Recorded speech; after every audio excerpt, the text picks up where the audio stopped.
Well, hi. It's it's Grandpa Ricky with more stories to try to help everybody have an easier life. The story I want to talk about right now is about my grandmother, my father's mother, and she was an amazing woman. She had a very, very, very, very hard life. She started off having two significantly older brothers.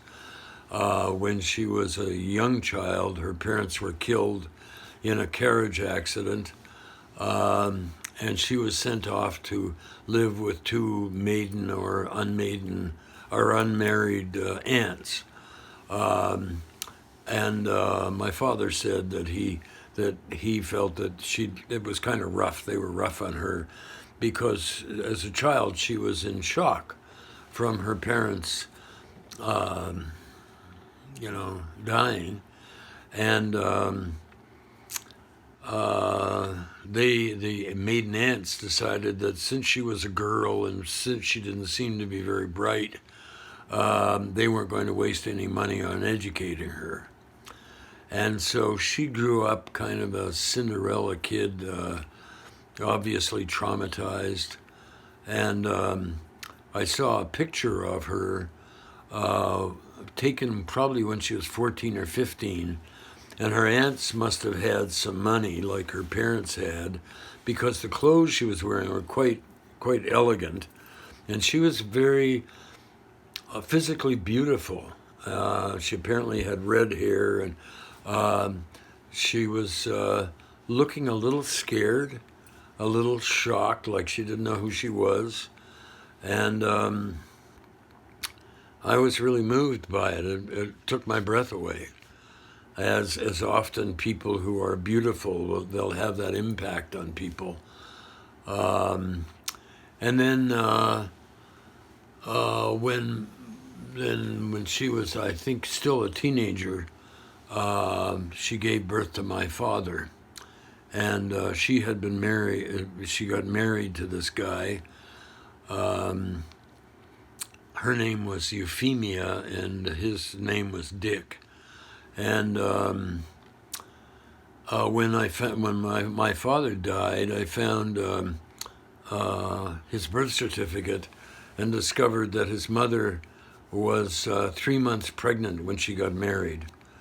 So that that must have been really tough on her, and well, it was tough on her. Not must have been. It was tough on her, and my grandfather, and we'll tell his story later on.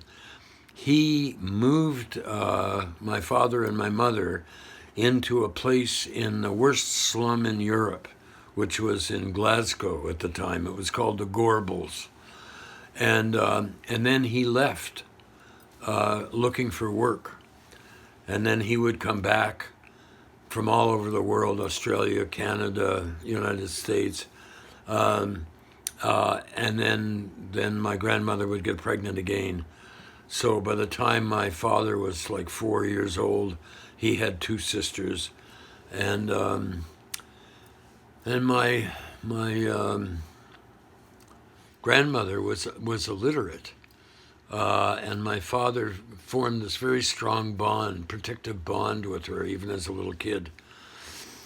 My grandfather returned to the Gorbals, and then a family member gave them some money to go to Canada, and they arrived in Canada, in Toronto, and a relative of his, who was a minister, uh, took them in, and they stayed there. The three kids and Dick and Euphemia, but Dick was a drinker, and the minister said, "No, no, you have to move on," and so he couldn't get a job. And I'll tell you that story later on. Uh, and he started drinking even more and being very rough on his kids and especially on his wife. He was very angry at her most of the time, and did that kind of kept up, and it got so bad that he joined the army in World War I just so that he could get 50 cents a day to try to feed his family. And my grandmother got my father to quit school as soon as he could. My father signed up for the army as soon as he could, and my grandmother said, no, I need him at home. And the army refused to take my father. So my father got a job as a printer, and my grandmother got a job in an airplane factory. And in those days, kind of nice people didn't get jobs in factories. And then my grandfather came back from the war, and he was even crazier. And he became a criminal. And but they had money. I had some money, but he became so abusive to my grandmother. He didn't talk to her for about 2 years once. He would talk to the dog, and he would always swear and things like that. My mother told me that it was a painful place. And my grandmother put up with it. She didn't have many options. And she managed to teach herself how to read by reading the Bible. And there are pictures of her, and I'll try to show you a picture of her. Was a very quiet, simple lady, kind. She was a terrible cook. Oh, God, her food was awful. Always overcooked. And that made my grandfather even more angry. And then when my grandfather died, my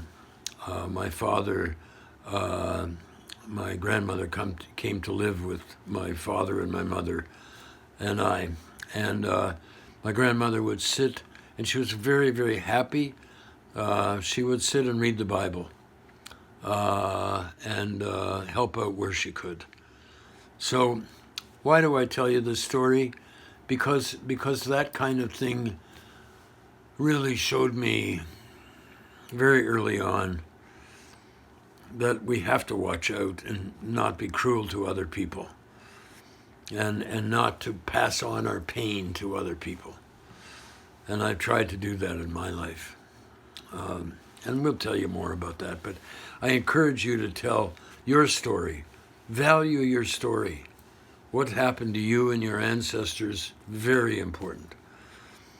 And maybe we can start being compassionate with each other, everybody on the whole planet, that we're all doing the best we can, and some of us are carrying quite a load of trauma, which makes everything difficult. Well, thank you for watching, and please make your videos or tell your stories or write your books or sing your song, make songs, something, but talk about your suffering and how you've dealt with it, how you cope with it. Other people need to know that. Thanks a lot. Bye-bye.